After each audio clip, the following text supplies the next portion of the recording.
Tony, a big part of Zeke's success was the all-around game, the willingness to block when he didn't have the ball in his hands, and J.K. showed some of that with that block for Fields on a touchdown. How close is he in that all-around game to the best you've had? Oh, I don't know. I mean, he's still got some work to do, obviously, as we all do. But it was good. It was good to see him go out and do that. You know, one of the things we talk about is trying to be a complete player all the time, and that's part of it.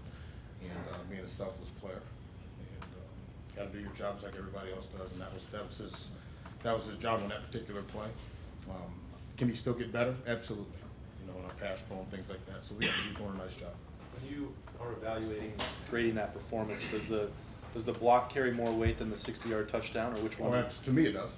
I mean, that 60-yard run, no one touched him either. And so, which is a tribute to the offensive line and them doing their jobs. And it was good to, to have plays like that, big plays of that nature where you can outrun some guys. But the blocking, that's something that's not a natural act. So that's something you have to want to go do. And again, being a selfless player. Right next door, Tim. Yeah, Tony, you remember 2 years ago when J.K. revealed the jump cut, et cetera, at Indiana. How nervous were you going into that game, knowing you had a freshman who's probably going to have to carry the mail? And just what do you see from him? And do you see sparks of maybe that coming back now? Well, I don't know. I would, if you look back a year ago, again, you didn't know what you're going to get. Now, when I say you didn't know what you're going to get game time. But he had shown a lot of things during the course of training camp that that allowed us to have a pretty good idea of what we were going to get, and he did. Knock on wood, and we go back. He had a record day for himself that day, and as we moved into it. But now is he back to that?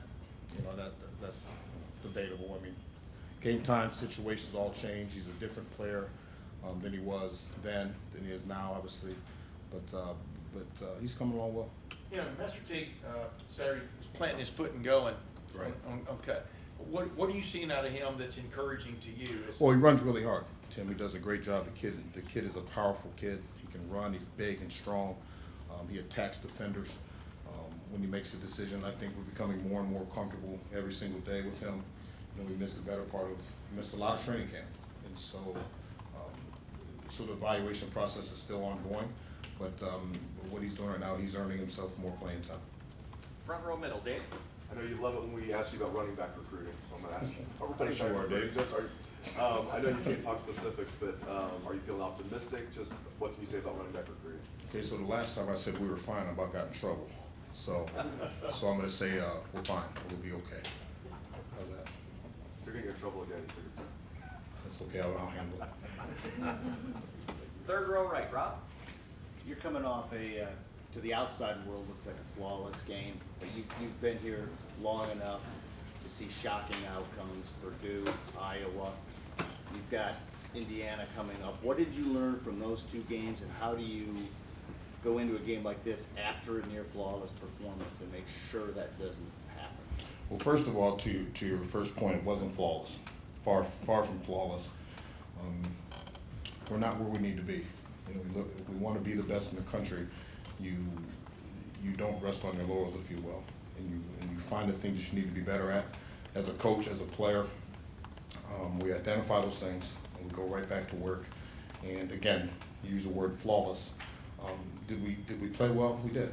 We did in all facets of our game.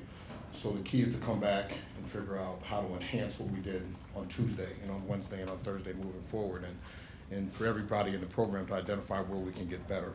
We're going to play a team that has played us extremely well, in previous years. They're a hungry team. They're a good football team. They've got some good players, very well coached. We show that on film, and our guys are going to have a great week of practice and continue to prepare to get better. What do you think happened those past 2 years that didn't work out? What happened that we didn't win? So I don't know. I don't want to go backwards on it. It is what it is, and there's a multitude of things that we could have done better. Looking backwards, but as we move forward, like I said, we just got to continue to get better and identify the things that we can improve and make sure we're doing that. Front row middle, Joey. Is JK's blocking more important this year because you have a quarterback who's going to be on the move more, or is it just? Well, I think, I won't say if it's more important, we have a quarterback now that can extend plays. And I heard Coach, before I came in here, he was discussing now on Dwayne, it was, 3 steps, the ball was out. Get a hitch, the ball's out. So a lot of things are coming out on time. Right now, you have a guy that can extend plays, so it's very critical that we hold up in the blocking game, in our pass protection schemes. I'm not happy at all. We've given up, the backs at least have given up 2 big hits on the quarterback in the past 2 weeks, which we've got to get corrected. That's one of the things we're going to work on this week is just sustaining blocks for longer. When we're in to help in certain situations and help wherever it may be in a certain gap, or that we hold up better longer. But yeah, it's very critical, and again, it goes back to being a complete player, just how critical it is that you do your job in protection. Second row left. Ari?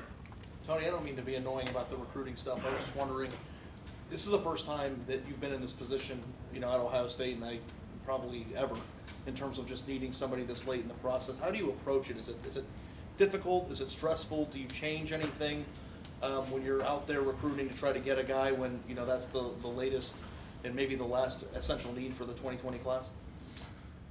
How do I approach it differently? I mean, I don't think I approach it any differently. You go after recruit the guys that you feel fit your program, the guys that you feel can fit your room, and then you go after them with all you got. And so no, that hasn't changed. There's clearly a battery of guys that we're going after. I'm going after, and we'll see how it goes. I think a lot of people view and think about recruiting from the kids' side, like where do they go? But you also create relationships too with these guys. And when you get really close with people, especially ones that live far away, and you put your heart and soul into it, is it tough as a coach? Does it hurt sometimes when you miss out on some of the guys that you wanted, just from a personal standpoint? Well, if you're competitive at all, I think it hurts when you don't win. And recruiting is just like the game, right? And if you lose, it bothers you. And if it doesn't, then if losing doesn't bother you, then I think that you're probably in the wrong profession. And I don't care if that's business or anything else. I don't like to lose. So, does it bother me? Hell yeah, it bothers me.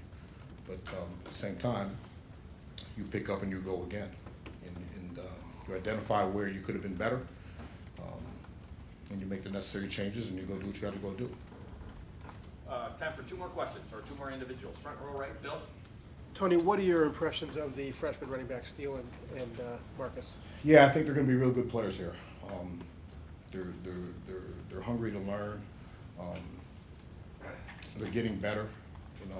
It's amazing that we're almost to the quarter point of the season, but they're getting better and learning what college football is all about, and just the attention to detail that's necessary every single day, and not for certain spurts within the day, but all day. And it's attention to detail that's necessary, and how important it is to take care of your body, to study the game away from the field. So, but I'm very pleased. I think they're both going to be really good players for us here at Ohio State in the years to come, and we're just going to continue to work and get better. And Mario obviously has made an impact at times. What is his role? I mean, obviously you've got JK and you got Master now. What's DeMario's role going to be as you get? Well, DeMario's a guy that I think we've all talked about it in previous conversations. Has the ability to be a matchup problem in a lot of ways, and so we have to find where those matchup issues are and can be, and then obviously go to work on those and put them in situations that are conducive, not just for him but for us as well.